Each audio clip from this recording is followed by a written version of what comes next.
Hello, నేనండి మీ చిట్టి రోబోని. మనం దేవుడి పాటలు ఎందుకు వింటామండి? ఏదో భక్తి పరవశంలో మునిగిపోవటానికే కదా. కాకపోతే కొందరు పాస్టర్లు ఉన్నారు చూసారా, భక్తి పరవశంలో కాదు మరెందులోనో మునగటం కోసం అనుకుంటా ఇలాంటి ఐటమ్ సాంగ్స్ని తీసుకొచ్చి దేవుడి పాటల్లాగా మలచి పాడుతున్నారు. ఇదిగో ఇలాంటోళ్ళు.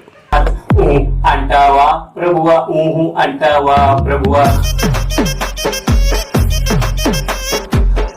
అంటావా ప్రభువా, ఊహు అంటావా ప్రభువా.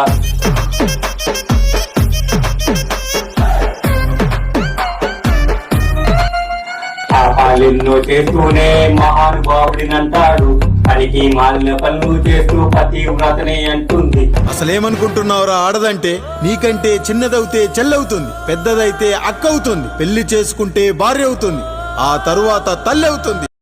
అదిగదిగో అలా గడ్డి పెట్టు బాసు, కాస్తన్న వాడికి బుద్ధొస్తుందేమో. వీడు ఇలా ఉంటే మరొకడేమో డాడీ డాడీ అంటూ డాన్స్ కట్టేస్తున్నాడు చూడండి.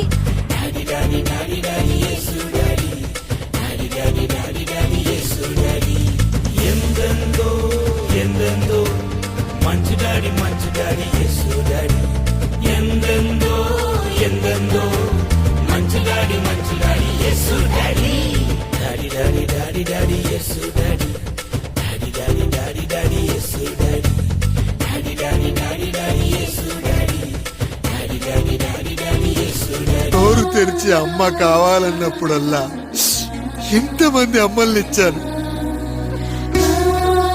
నాన్న అన్న ప్రతిసారి నాన్నల్ని ఇవ్వలేకపోయానని వాడికి నా మీద కోపమో ఏమో. జానకి ఏంటిది?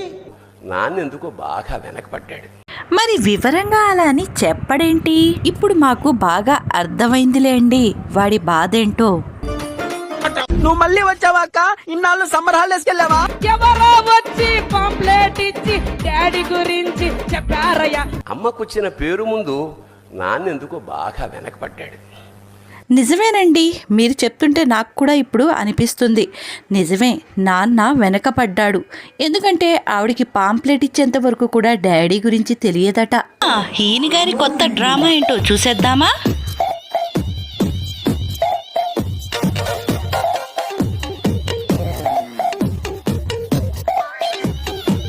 నా పెర్ఫార్మెన్స్ మీకు నచ్చినట్టయితే స్మాల్ బాస్ అని స్పేస్ ఇచ్చి పద్మశ్రీ PAD అని టైప్ చేసి 5555 SMS చేయండి.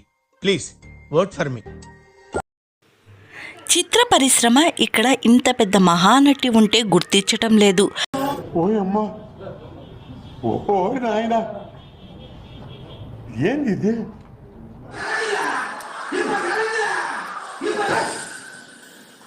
అయిపోయి